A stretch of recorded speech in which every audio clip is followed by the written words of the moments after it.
few days ago, Banggood sent me this woodworking vise by Enjoy Wood. If you're searching for this vise, I'm just going to get right down to it. Is it worth it? No, or it could be if you're doing stuff within its very small, limited capacity. This is a really interesting, well-designed, well-made product, but it also has some weird failings. It could have been just fantastic if it was a little bit bigger. I'm going to walk you through everything to do with it because I'm passionate about vices, and I kind of built this one up a little bit. I'm going to tell you the troubles that I've had and some of the enjoyment points with it. Is this a well-made product? Yes, it is, absolutely. Again, it's just way too tiny and that limits capacity. And we'll show you that when we're doing clamping. One of the coolest things about this is it has like the turning bar, it's equally weighted and it's kind of heavy. And it's using rods, I'll show you that in a bit, to stabilize it. It's got a really well-fitted Acme lead screw. And all that put together, it has a really nice action. So look at this. This is action I've really only seen on very expensive bench crafted vise. You can just spin it like that. That's so cool. I'm going to return to this later and how useful that is. But this is so neat that you can do this. This is great action. And when you're clamping, you really only you can just spin it, and just the fact that, or just it coming to rest actually provides all the clamping power you need. Watch this. See, now it's firmly clamped in there. That's so cool. Okay, so let's look at the front of the vise. You've got two clamping holes to put your wood, your jaws.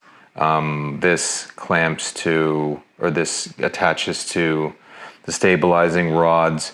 This is maybe iron or steel. This seems like stainless steel. You've got a pin that's holding everything in. This is aluminum. As far as tracking goes, again, you've got the Acme type lead screw. This appears to be brass, the corresponding sort of nut. This goes back a couple inches. It's like an aluminum block. And then you've got stainless steel bars, polished, beautifully done. And then they track into like 2 or 3 inches of these plastic rollers with ball bearings, which is actually very smooth action.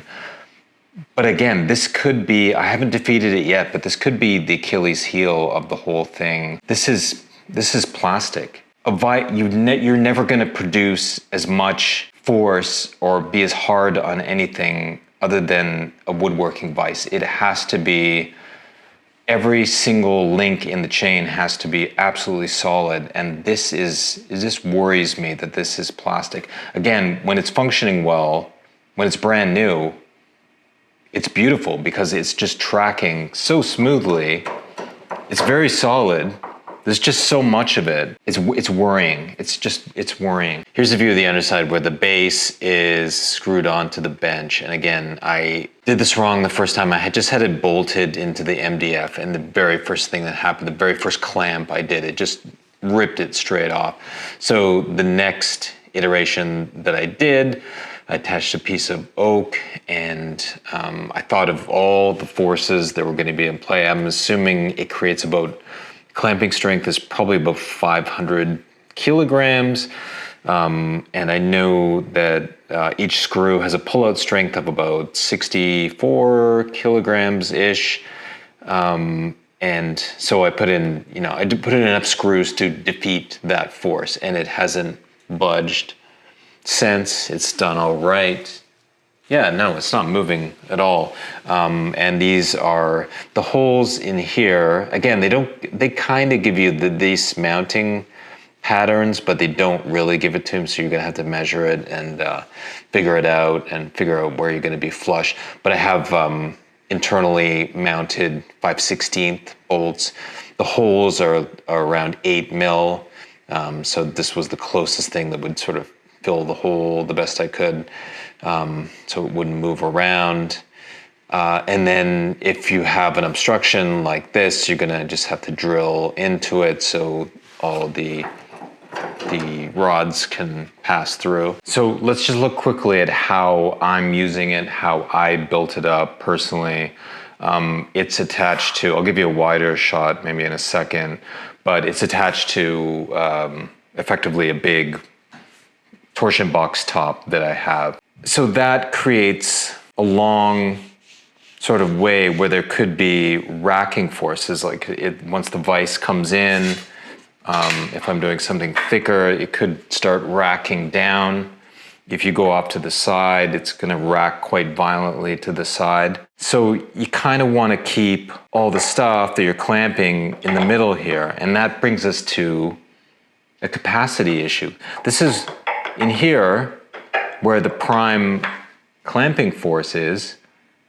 It's only like 1 7/8 inches. So God forbid you were doing something that's 2 inches or a 2x4 or something, you're working on something larger.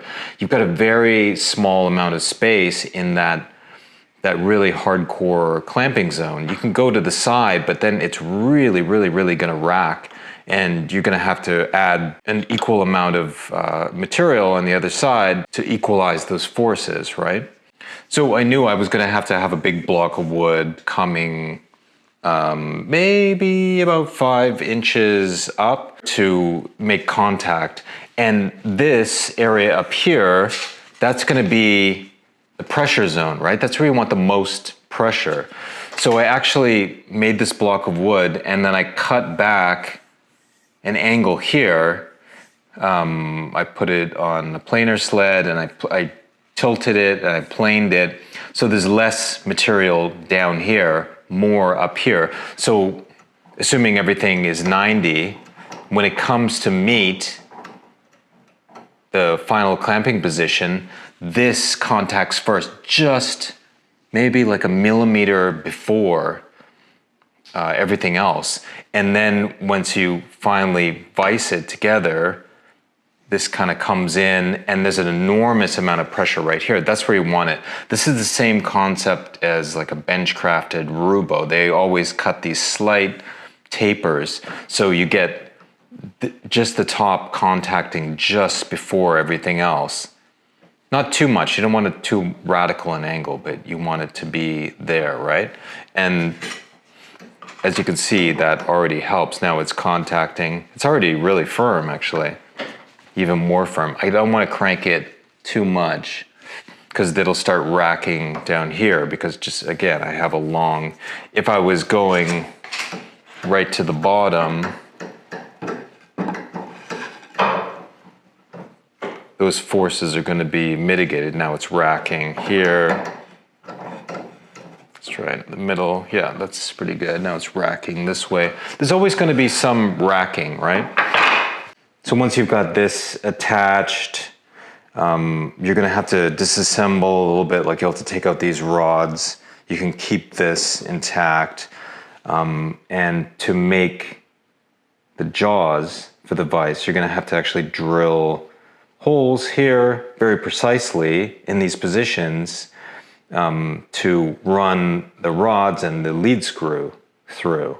That was one of the main problems, is they should provide, when it comes, it just comes in a box, a crumpled cardboard box, and it's just the product. There's just no data on it whatsoever. They kind of give you some dimensions of some of the stuff online, but really you just get it.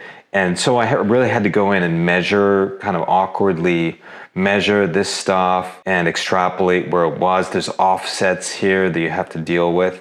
And I actually did it on a CNC, but if you're just using a drill press or whatever, you're gonna have to go in and drill or make an assembly of different pieces of wood that go around all this stuff, which is a little bit crazy. I wish they had provided precise hole directions for doing that part, because there's really no other way to elegantly do it. You want to do it out of a solid block that you know is dimensionally correct. Okay, now I'm going to do some clamping tests, some different sizes and see. But you can see generally what your clamping power is and clamping capacity is. And good news, it's pretty damn good. Again, this is one of the coolest things about having this sort of weighted bar is that you can just go, and just it coming to a rest is enough for a really firm clamp. So this is a terrible piece of wood for planing. It can withstand the forces of planing. Let's do something bigger.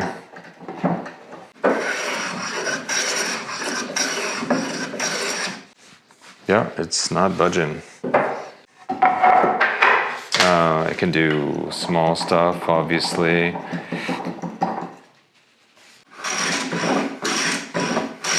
Say I've got something like this and I want to just sand it, work on it, refine it, whatever. I can't, if I go to, I can't put it in here. It's just not enough capacity. There should be some sort of international moratorium that you can't make a vise that at least can do like a 2x4. It should have at least between 3.5 to 4 inches of space in that main clamping zone. You can go kind of like this, I guess, but it's way too far up now.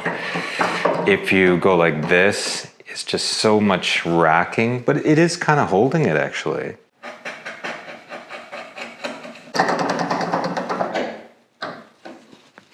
It's firm. I actually had the idea of kind of almost doing like a Rubo style, like doing like the base would be a big block of wood, the jaws would be a big tall block of wood, so like a leg vise, right?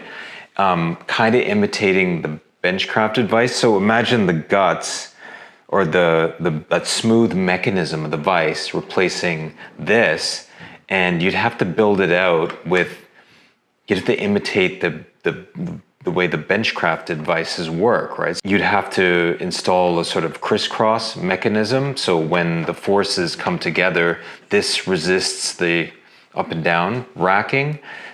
This works, this style of vise works really well, actually. The side-to-side racking, it handles so well.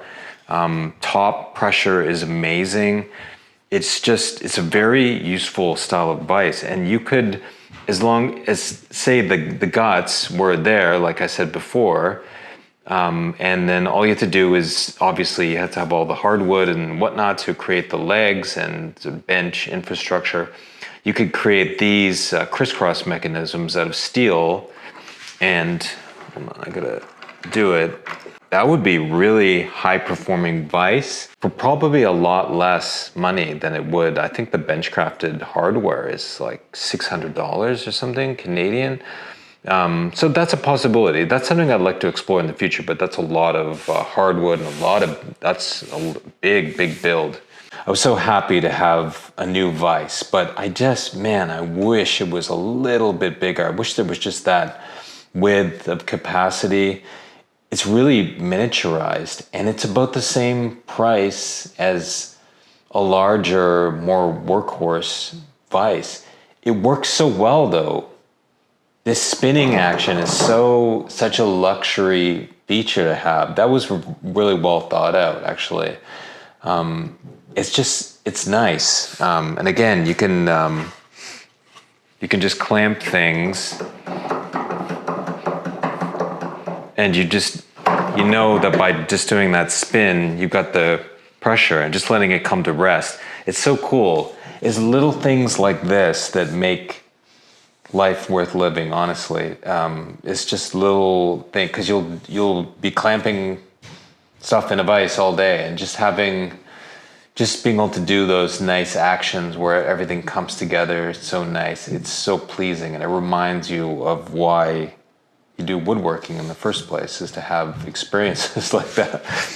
It's almost there. It's got a great mechanism, and if you added just that extra Rubo stuff and all the wood that it would take, it would actually be just a beautiful leg vise, and then it would be in an exciting price because you'd be kind of getting away with something. Is it a good price for what it is now, for the capacity that it gives you? No, not really. But you know, you're gonna have to make your own decision. If you're doing small stuff, then this is an exciting, this is a good deal.